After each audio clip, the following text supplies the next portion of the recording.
কেন কাটছো এ গাছ? কেন কাটবো না এই গাছ? এই গাছটাকে তোমার বাপের?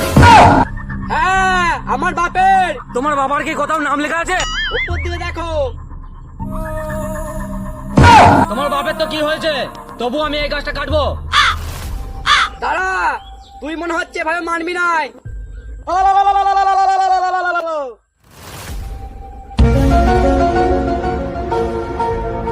হ্যাঁ, তুমি কি ভাবলে এদেরকে নিয়ে এলে আমি ভয় খেয়ে যাবো? কখনো না, কাটবো। এবার তুই দেখ আমি কি করতে পারি। টাইগার!